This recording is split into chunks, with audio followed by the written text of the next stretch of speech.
Hello, good morning, all. Warm welcome for this session. I think it's an interesting session, women-led innovation and entrepreneurship.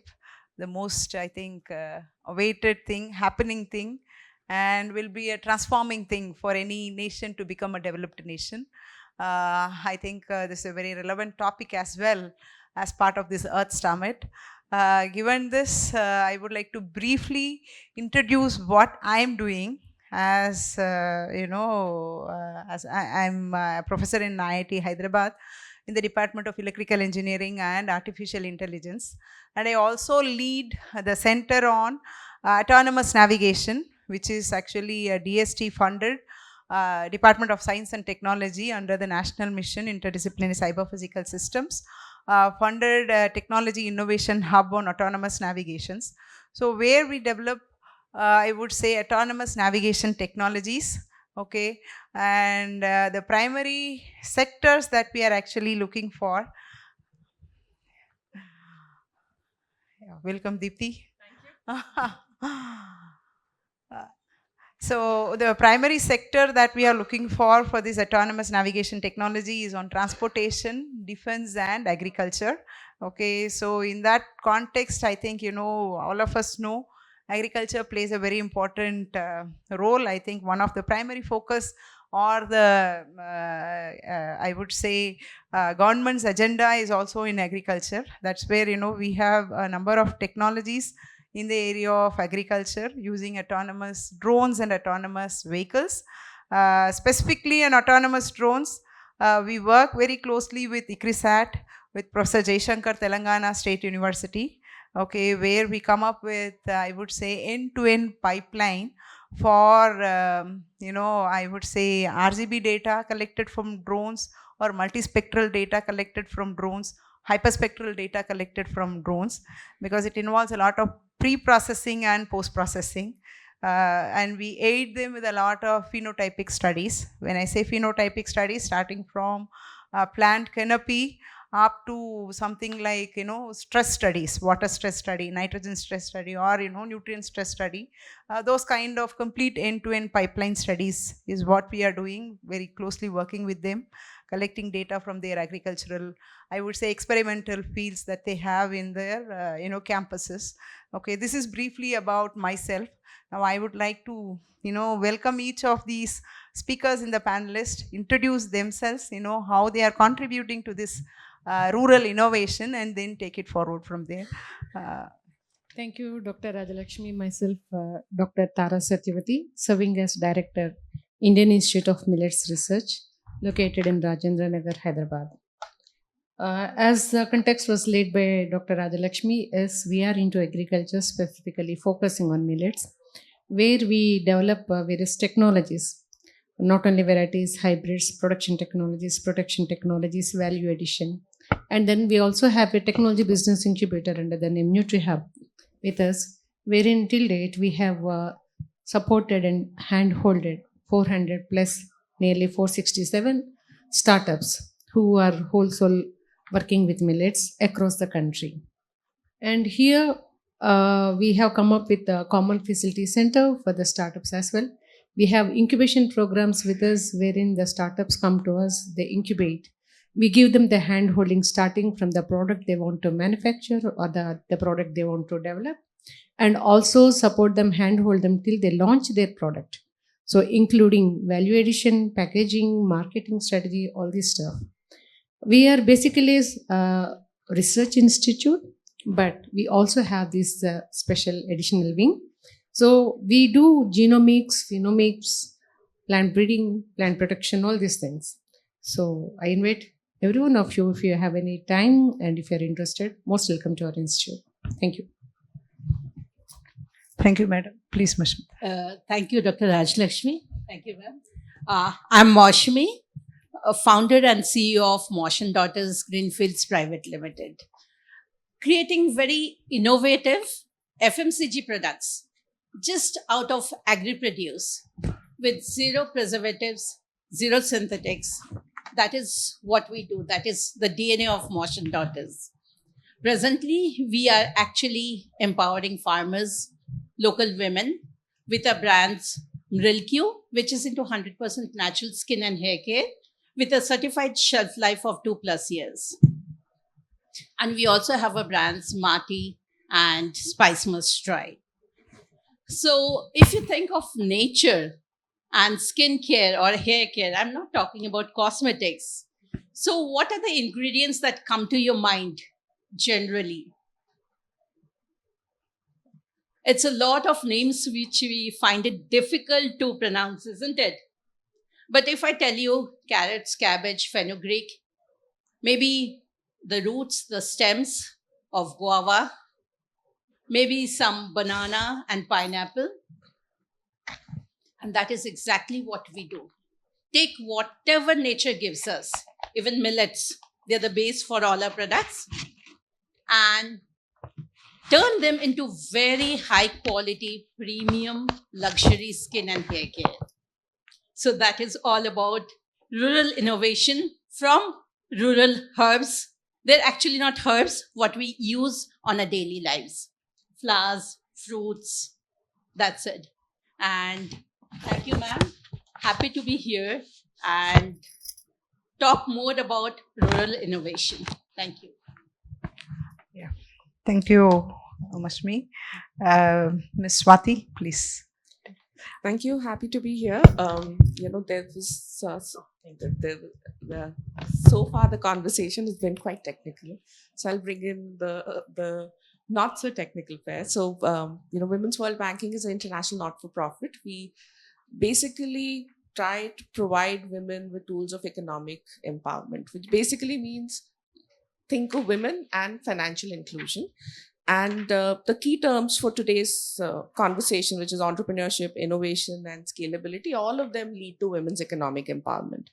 So a large part of our work, because as we work with financial service providers, we work with apex institutions such as NABARD, SIDBI, and PCI, all that you would have heard over the last, over yesterday and today. We focus on strengthening the rural financial and enterprise ecosystem. So very simply put, what does it take for women, micro and nano entrepreneurs to grow? And what is the best way to get it to them? I'm looking forward to the discussion today. Thank you, Deepthi. Yeah, I will now request Deepthi, please Yes. introduce and Good morning, everyone. Thank you, Dr. Rajlakshmi, for setting the context so brilliantly. My name is Deepthi Raula, and I'm the CEO and the OSD to the government of Andhra Pradesh. My focus is on building innovation ecosystems. And before that, the topic is very, how do I put it, pertinent to what I already did. So I'm the founding CEO of VHub, which is India's first and only state-led incubator for women entrepreneurship. And the work that we've done is everybody you see here. I work on building platforms which will democratize access to access and make sure that entrepreneurs like Maushmi can focus on building and not on trying to reach each one of us. So that is the job I do. That's what I do. And one last thing I would like to say is that one of my ethos, or one of the ethos that we try to build in or bake into every initiative that we try to build for including 50% of the population into the economic workforce, is that we are not going to empower anybody. We are going to make sure that everybody is economically enabled to make their empowered choices.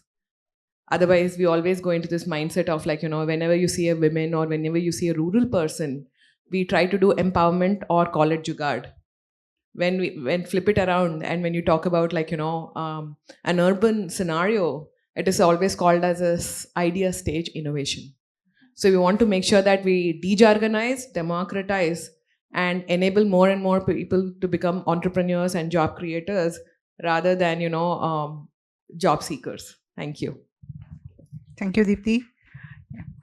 Now, Niju, please introduce yourself. Hi, good morning all. Happy to be on a panel of esteemed guests. I am Neju George Abraham. I am the CEO of Industry Foundation. What we try to do is, how do we create traceable and globally compliant supply chains, which women-owned, women-run, collectives which can supply to any global companies, right? And we use natural fibers because we have to actually look at materials of the future, right? So we work Historically, we have worked a lot around bamboo as a natural banana as a natural, sorry. We have worked a lot around banana, collectivizing women to own and run supply chains, right? And it has actually gone to over 50 countries. The producer companies sell products has gone to over 50 countries. Then we have actually collectivized tribal women in Odisha, where we do the biodegradable tableware. That is also a replacement for single-use plastics. And of late, we are working with the National Rural Livelihoods Mission, working with the NRLM to get 1 million women into plantation, primary processing and secondary processing of bamboo. And all with the aim, how do you actually build traceable and compliant supply chains, right? That women in manufacturing and that with mechanized manufacturing, how do we actually reach markets and build sustainable ecosystems backwards? So that is the work that we do. Thank you. Okay, thank you, Neju. I think I'll just start some, discussions now. I think, let's start with the basic requirement. I think for anybody to become an entrepreneur and things like that, a lot of things are involved, right? So how do you think, let me start with Madam Tara. How do you think skilling or capacity building enhances this, because the basic foundations for somebody to become an entrepreneur or to innovate? See, a very basic and relevant question. If someone has to become an entrepreneur, first they need to have that interest that I want to become, and then they need the skill set. So, if you want to become an entrepreneur dealing with, suppose because I deal with millets, I speak about millets. So, if you want to become an entrepreneur dealing with millets, first you should know what are millets, where they are grown, how they are grown, and then where they come from, what are the issues in that, the strengths, the weaknesses. You need to understand that, and then you need to come forward. Not only the information, the skill set, then you also need to have the finance and all those things. Once you have those things ready, when you come to us, we give the total package of how to deal with these crops. We teach you starting from how they are grown, where they are grown, and then what are the issues when you have the grains in your hand, how to go about, what are the internal minute things that you need to understand, and then what are the facilities you need to develop your desired product, what are those specific fine-tuning things you need to understand to come out with your product, and what is the market for your product, where it is, and how to go about, how to launch your product, what kind of packaging you need for your product, and what kind of, now packaging again it's a big subject, then processing, it is a very big subject, machinery, another big thing, marketing, another thing, then finance, another thing, then following rules and regulations, that is another aspect. So when we talk about entrepreneurship development and startup culture, if you are really interested, the first and foremost thing you need to have is commitment and interest that you want to do it. And then comes all these factors, whatever we said. And then once you have these things in your line and you get exposed to all these things, then you will be ready to have your own product and launch it in the market and put in the place wherever you want. And apart from this, you also need to understand where from your raw material is coming. That is also very, very important. Just following the bandwagon, jumping into it and say that I wanted to do it. No, you need to understand the nitty-gritties. Then only you can go forward. Thank you. Thank you, ma'am. I think you gave a good insight from the agriculture, requirement. I would like to ask Deepti, because she was heading VHub as well and now with RTGS, are there any specific, skill set or, training programs that, from the government perspective that enable specifically women-led innovation programs, or, are there any such things that you can name of some and, specifically for certain kind of innovations, maybe innovation in rural, innovation in FMCG, or innovation in food processing? Are there any such things so far initiated from the government perspective, either from Andhra or from Telangana? Thank you, Dr. Rajalakshmi. So I'll just say one thing. If you just go and Google or Bing or ChatGPT, whatever, and then say skilling programs for women to get into entrepreneurship, there are 3,000 of them. Yes. I'm sure there are 20,000 also, I don't know, maybe they are. But the thing that, if I may respectfully say, is that while there are a billion thousand skilling initiatives that are there in the government, whatever Satyavati ma'am said, it is pointing to one direction. You should have a sense of business. And for that, the governments have built incubators like T-Hub, V-Hub, RTH in Andhra Pradesh, and every state is taking a lead on it. While, all these skilling programs are there, the focus that we are working on is that, okay, a person is skilled. Now, what is next? They need to understand what business is. Because while entrepreneurship, innovation is always said that, I saw this problem, I'm a solution creator. But end of the day, it's about making money and creating jobs. And that is a skill set, madam, that we are trying to create. You may have 1,000 great features, but if your business is not making money, you're not a successful entrepreneur. So that is a skill set, madam, we are creating. I hope that answers the question. Yeah, great. Yes, thank you, Deepthi. Now, getting into the next very important thing, access to finance and capital investment.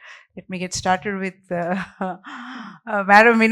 Can you just throw some lights in this direction? Because the first most important thing is that, I have the skill set, I have the great idea, but where do I approach? Who are the facilitators for this? What are the bottlenecks? Maybe you can start Government. and then go ahead. I'm going to just say, Rajalakshmi Garu, I'll just interrupt a little bit here. So, answer to this question also. So, one of the things, how many of you have ever approached a bank? Anybody? Acha, Maushmi Garu, the speaker only is raising her hand. How many of you have approached a bank? How many of you approached a bank saying that I want to get, collateral-free loan under CGTMSE?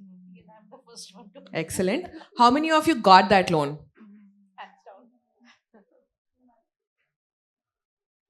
Yeah, you got it, sir? Excellent.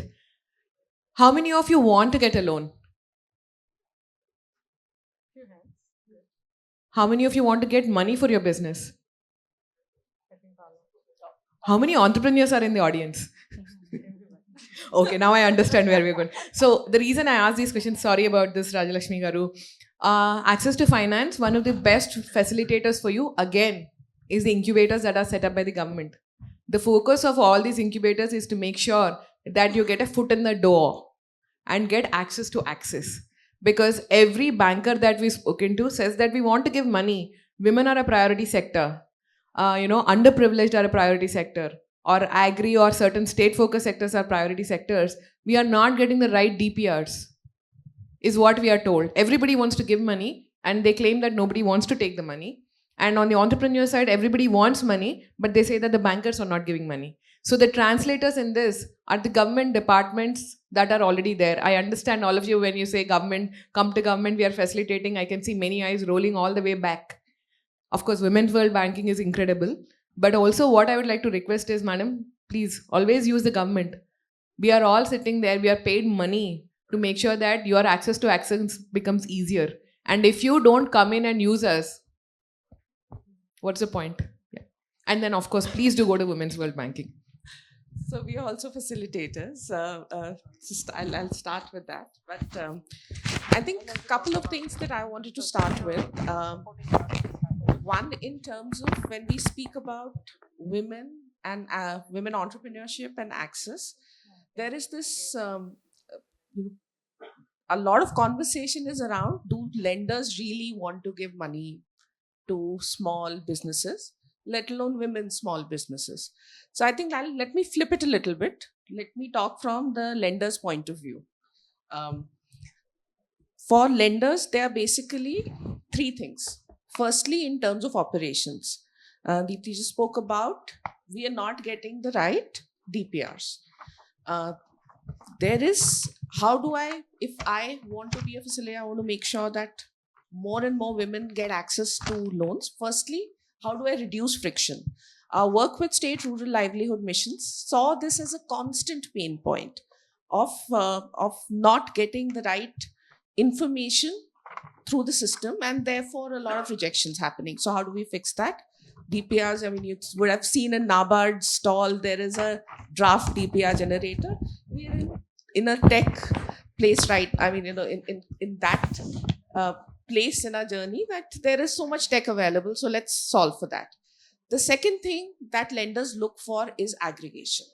At the end of the day, I want to make sure, I mean, if I'm a banker, I want to make sure that not only do I give loans, I give loans which are affordable. Because at the end of the day, the worst thing you can do for a small business is give a very high interest loan. So aggregation becomes really important, and therefore the community-based organizations play such a critical role, because now you have a business opportunity that is interesting for a banker. The second thing is in terms of lender incentives. Deepti spoke about CGTMSE. It gives 90% coverage today, which essentially for a lender gives, if I say in technical terms, capital relief. So I have to make sure that for a lender, giving out loan becomes an incentive, not what happens when my loan goes bad. So if I, to put it simply, is there is a guarantee because there is a loan, not a loan because there is a guarantee. The loan has to be there, so your business has to be sound. And the final thing that I'll say is about the business opportunity. So one, for lenders, I mean, today, if I talk about the business opportunity that sits at the nano and the micro women entrepreneurs, it's close to $13 billion. It's a really large opportunity. But if we are able to show lenders the right path or an easy path to do it, you will get greater response. The last thing I'll say is looking at gender disaggregated data, which essentially means, I mean, just imagine from a banker's perspective, will you ever club all the information of Tatas with the Kirana store? You would not, right? They would have very different ways of looking at, and before we give a loan. Similarly, when we start looking at women businesses, the banks are able to see greater opportunity because women have much better repayments and very low NPAs.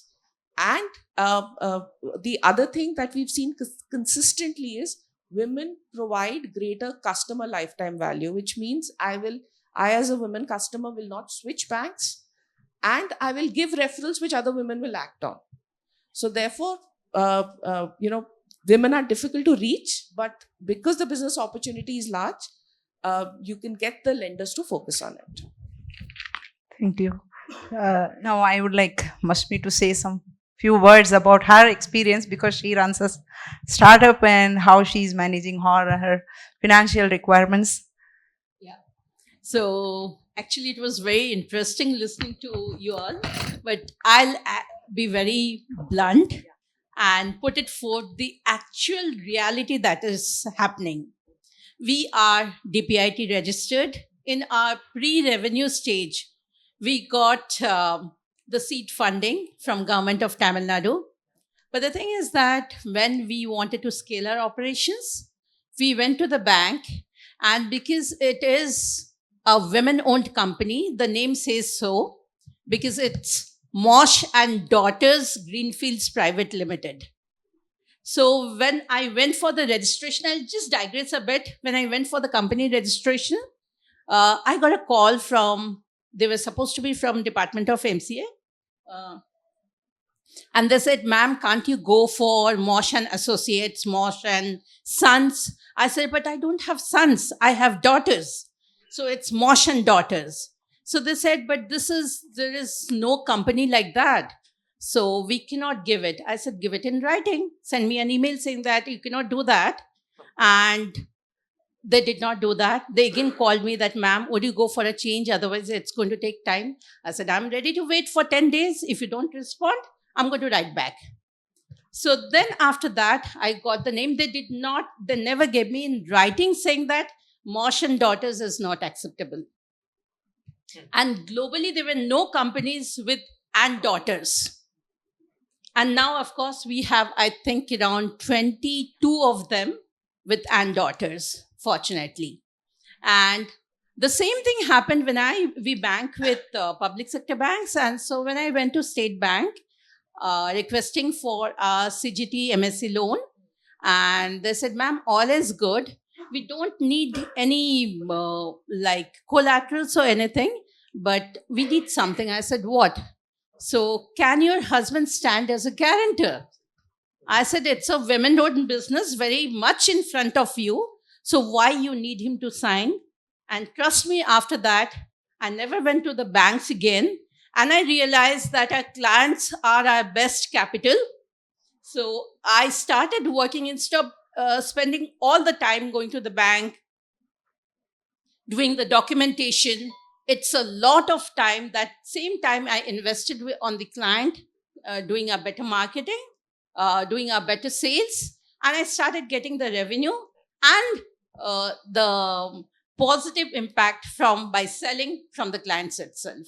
That is my experience. I do know that all of us need loans, but if we don't get it on the correct time and the amount that we want, if that is not given to us, giving whatever, citing whatever reasons they have, unfortunately, it becomes very difficult. And we really are short of the most important resource, that is time. So that's my say in practicality. Sorry. Yeah. Thank you, Moshmi.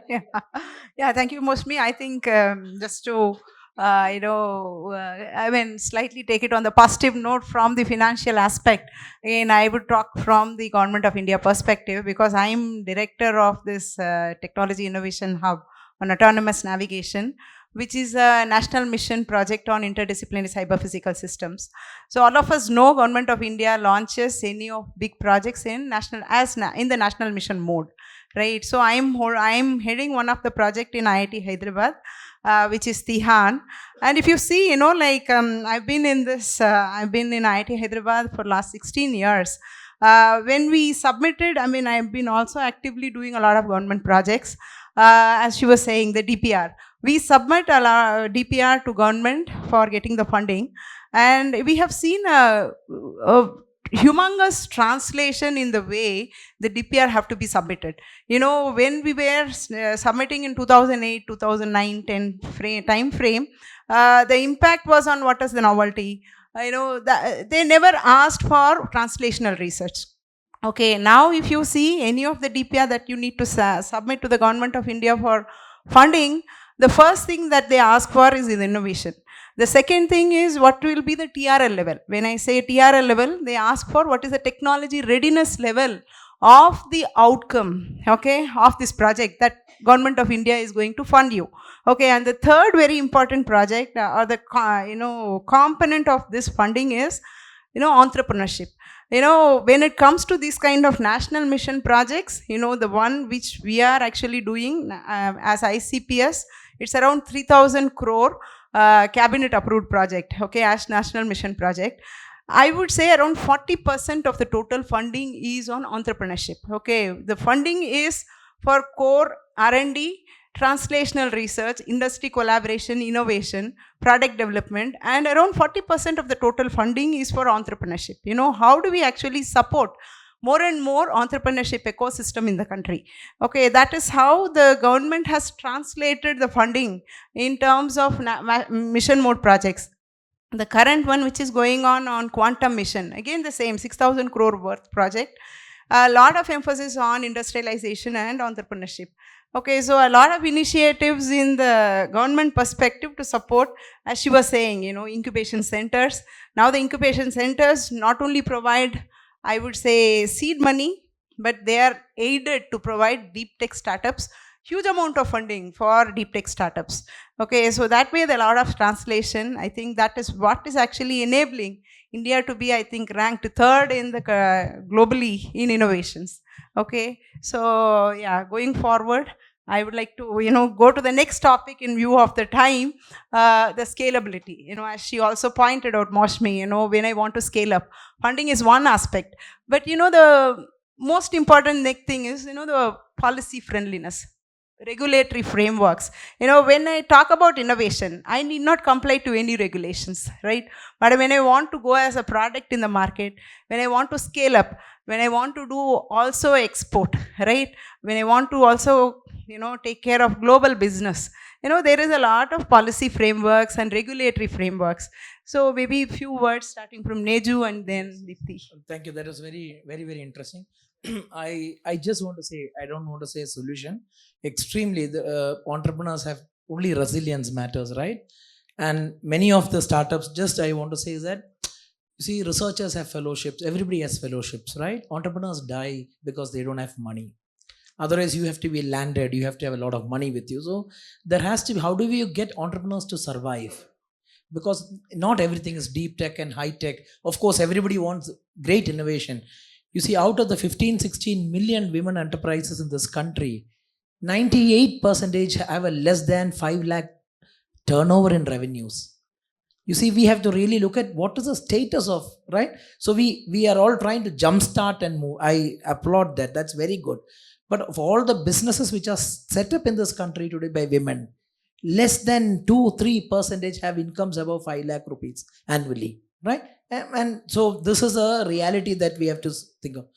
Now, with regard to policy and scale, see, our own struggle has been, you see, we cannot do any exports or anything because we take certifications, we take our standards very loose, right? I have seen all kinds. So I was just there in the Indian Wood Science Technology Institute, IWC in Bangalore, and in the FRI, ICFRE. Whereas all the professors think we don't require certification, right? And these are the people who advise the government about these things, right? Because we can't do it. We can't do the hard work around going through these processes. They advise the government and their policy makers into saying the wrong things. And we are sitting, I will close it with one small statement. See, when we went into bamboo plantations, right? We are the world's second largest producer of bamboo, right? We did not have 1 acre of forest stewardship certified bamboo. 1 acre was not available in India. And that is why you can't do anything with that bamboo. First of all, it's in the forest. The second is you don't have a certification. And to work on certifications and systems requires concerted efforts, right? I'm not saying blackening it out, but because we cannot do that, or the departments or whoever is all of us are having jobs, we can't extend ourselves. So at advising the government on wrong things, actually, I don't want to say wrong, but which matters of convenience, we should actually stop. And we had to go out and get certifications ourselves. And we are telling the government, without certifications, we cannot export. We have 1 million women, it's like 17,000 crores annual incomes if you get a certificate. And for Indian manufacturers to be certified to sell outside. So I feel that the government has to look at it and have an enabling system. So 2 things. Perfect. One, provide a fellowship for entrepreneurs. Otherwise, entrepreneurs die. Right? It's seed fund doesn't work. It is just seed. After the seed becomes a plant, then what happens? The government is asking investors to come in. Right? So we have to have a bridge that let the entrepreneurs survive and let there be policies which facilitate. Okay, sorry, I have said too much. No. I think it's good. You have touched about the fellowship. I think maybe. This is where I would just like to add that all this actually becomes what we call in short as NTBs, or the non-trade barriers. This compliances, there has to be a system, as Neju correctly said, something from the government which will help us. Because if I have to export to US, it has to be something different. If I have to export to UK, the barrier is so high that it becomes difficult if we want to start, unless we have a real funding from somebody, where we have to sell our stakes, our innovation to somebody else who has that. We cannot create rural innovation, because then it will be only the producers who produce the self-help groups, SHGs. There won't be any brand creators and the rural innovators. They won't be there. It will be from, rural to maybe local, but it will never be from rural to global. It will become very difficult. Sorry for that, but that's the fact. Just add one thing, that because we're talking about SHG women and we work a lot with that ecosystem, I've often been told that you cannot find a formal solution to informal problem. So, which, you know, we spoke about compliance, we spoke about registrations. Even the Ministry of Rural Development says that if I want to formalize all my women, I don't see a tangible benefit. So why do I make the jump to higher compliance, formalization, when I don't see a clear benefit? The clear benefit can come through credit. And so it's two sides of that coin. How do I get credit if I'm not formalized? I mean, I can still get it, but it's just becomes more difficult. But at the same time, formalization does not guarantee credit. So I need to create those really tangible benefits, and I need to create visible trails. It can be your digital payments. There has to be a way of discoverability and credit underwriting. You have to enable that. And I'm sure you work on that to make that more and more. I'm so sorry. See, I'll just finish it. Only you see, there is something called losses. You make 1 year losses, banks don't fund you. It's a big problem.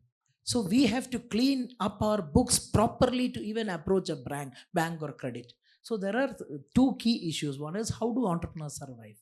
Other is, everybody talks about risk and credit. Nobody talks about a loss financing. Right? If we believe that this enterprise has a method to succeed, then we should have a loss funding method. Why everything is on credit? Only credit runs in this country. I know that everybody hates subsidies, but I'm telling you, entrepreneurship also requires subsidies, because countries like China and everybody heavily subsidize their industries. And I don't take me, oh, the subsidy guy has come in. But for us, for women who are facing tremendous amount of barriers to even just become an entrepreneur, we cannot have these normal systems of startup ecosystem which has been built in the US, right? We have to develop our own methods which facilitate and allow climbing up easier. So now Yeah. I'm not Yeah, I think whatever we are discussing is a general problem of any entrepreneur. I don't think it is women specific, because whatever we are talking about certification, they are all very common to become more acutely. Yeah, problem. Madam, So- yes. After listening to all my colleagues, I want to put forth that we have our own technology business incubator in which we have, wherein I told that we have supported and more than 467 and startups have incubated with us. And out of them, 40% are women. And they are very successful. Like you have the Munch Fate, Millet Amma, Golden Millets, Millet Bank, all these are run by women. And all the issues that have been flagged by you or madam or her, all these have been put into when they are being incubated. They have been exposed to this, the rules and regulations, the export related issues. Whether you talk of the rules, we talk about the FSSA. If you talk of the export issues, EPIDA is brought into concern. And then when you ever talk about the credit, we also have these RKVY Raftar programs like Engrain and Nest to support those innovations. Yeah, they are there. We cannot outrightly say that they are not there. They are there. But yes, for how many people it is being reachable, Yeah. or how many are able to access it and get them into hand. But yes, there are options and provisions where you can look into, and you can also get them through the support from the technology business incubators that are prevalent and existing in different government institutes and NGOs, and there are things in place. I think we are hopeful and we should be optimistic that yes, we need to get the support of the government, policy regulations, and all are there. I think we need to have more, we should be more vocal to grab the attention of the policymakers and make these things happen. I think there are oases of hope everywhere. Telangana is really progressive on many things. It's really much easier. So there is no doubt about all of that. Yes. Yes. And because we have very clear examples of successful women entrepreneurs, starting from the fields to the businesses who have gone global. So I think these will be the game changers, and they will be the path breakers and also path setters for others. Thank you, ma'am. Deepthi, you want to add? Yes. So it's always very nice to kind of hear the experts speak. But one of the key challenges I would like for all of us to think about is that we do a blanket statement saying women entrepreneurs. In Government of India, there is no nano, micro, nano enterprises. It is a terminology that is created by us because we did some skilling. We taught 20 women how to stitch. Now they're all entrepreneurs who've learned, nano entrepreneurs. So one of the first requests or one of the first things that we usually do is to make sure that we are categorizing. And if we train 20 people, doesn't mean 20 people are entrepreneurs. Maybe 19 of them just want to get a 9 to 5 job to get financial, sustainability. So one of the first things is when there is a need for entrepreneurship or innovation or anything else, let's not have a one size fits all approach, number one. Second, categorized and curated support. Second thing, when my colleague was speaking about SHG women, women entrepreneurship is not equal to SHG women. It is not. SHG women are a force which have actually changed the country. But now even the Rural Development Department is looking at a 2.0, where they are looking at how do we go from empowerment and creating a rung of money lenders to people who actually create businesses. They're not even saying enterprises anymore because the sense of business is not there, right? The third thing I would like to request all of us to kind of think about is that entrepreneur like Maushami is very different from an entrepreneur like me versus entrepreneurs that Neju Garu supports. So we need to make sure that, when we look at credit instruments, are we tapping into the right one? And last and most important thing, time. When Rajalakshmi ma'am spoke about policy interventions, certifications, so many things that are popping up, time is of the essence. The entrepreneur needs to put in the time. They need to find the incubator, like Satyavati Garu was speaking about, who will put in the time for them. I think if that matchmaking is not happening, how many of our panel discussions? I've been working on women entrepreneurship for 10 years. I can honestly tell you, the first thing, madam, that I was told, small backstory, I know we are over time. Yeah. I went to a girls' school called St. Anne's in Hyderabad. Then I went to St. Anne's, which is also a women's college in Hyderabad. When I got into engineering, my dad asked me to join a women's engineering college. I said, I've had too much time with women, no more. So I went off and became a hardware engineer, worked in the valley, lived across countries, did everything. And then I'm like, okay, I need to do something for my country. I come back. I was working as a joint director for electronics. And the honorable minister at that time made an announcement saying we are creating VHub. I was the person in the audience thinking, who is that unfortunate soul who will be doing it? And guess what? 2 days later, I was asked to create VHub.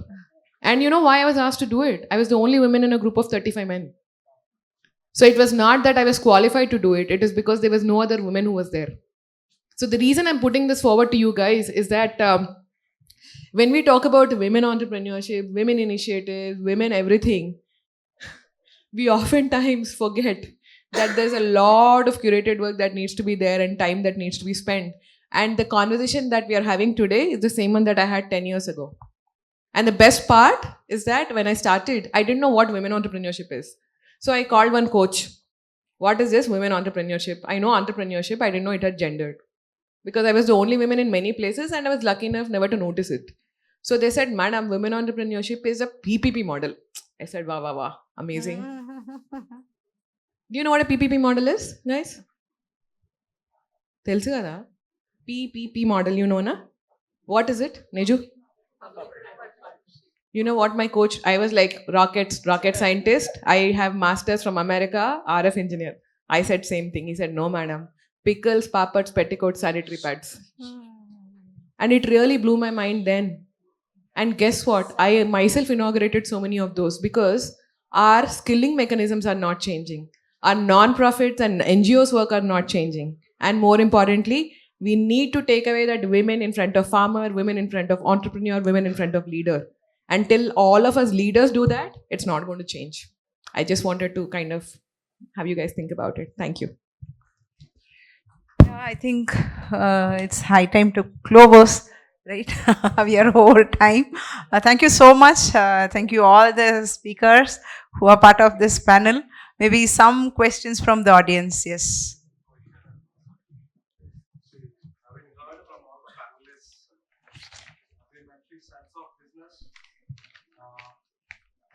Great facility. Cost of capital, the main thing. And importantly, Neju is mentioning the policy thing. And ma'am was mentioning like 10 years they spoke about the same thing. Why don't you form a small group of the policy of all the panelists sitting on the stage? Start from today. Let's not leave this here. Start to see every beautiful panel has happened here. At least so that no single individual living here will again go back to the same thing. A small group formation and taking the policy ahead, taking the thing to the government. Academia is there, banking is there, government is there, social foundations are there, so that the common agenda can be set and we can take it ahead. Thank you. Thank you. Sir, one small submission. I'd like to request you to read any innovation policy of any state today. Whatever you mentioned is already there. The challenge is it doesn't, the convergence is the challenge. And this 5-year mindset that is there, called continuity, is a challenge. And the onus of getting that continuity actually starts, guess from where? Not one person. So it's from all of us. Exactly. That's what I'm saying. Yeah. Exactly. What I mean is, one submission then. What I mean is, like, we are not the first case study in this world. We have seen number of countries going ahead. Still, we are in a state of discussing cost of capital policy. We are always, every day, reading in the newspapers or sitting in the drawing rooms and talking. China is going ahead. China is not giving the material. Somewhere this should end, at least in this generation. That's what my point is. Thank you. Yeah, I thank just you. wanted to add that I feel that NABARD also does this really great role of convergence because they play the development role. They put in investment. They have rural financial institutions and have actually birthed the movement of SHEs. So I think in terms of our overall partnership with NABARD, we've seen quick action and prompt action also because of this, because it comes together from. Thank you so much. Yeah. I think we can close the session now. Are there? Okay, just one more. Yeah. It'll please, be yes. it'll be a brief comment. Thank you so much for such a spirited panel. I think this was my favorite one of the conference. As I wear two hats, I'm a woman entrepreneur myself, and I also work at a nonprofit. And it's very interesting to me how, I mean, going to your point about pickles, papads, petticoats, right? Even when we think about skilling, right, which the government is thinking so much about right now, it's primarily men, unfortunately, that go through the tech or the more technically oriented kind of skilling. You see, we see this in our programs all the time. And the women, we're teaching them how to stitch, or we teach, and there's nothing wrong with that, right? There is dignity associated with all of this work. But can we not have women set up soil health testing centers rather than making pickles? Or, there could be so many things that are very relevant to a rural context that women could be doing instead. But it's not going to happen unless the entire ecosystem comes together to say, let's think beyond the traditional businesses that women are doing. So I'll just give a quick example, like practically what is happening. So I completely agree on how skilling programs are, and it's a combination of demand and supply in a way. But, the work, and I'll just give a quick practical example. We're doing analysis of which are the productive sectors and where women are and what's the gap. And the entrepreneurship development programs that NABARD runs to kind of focus on that.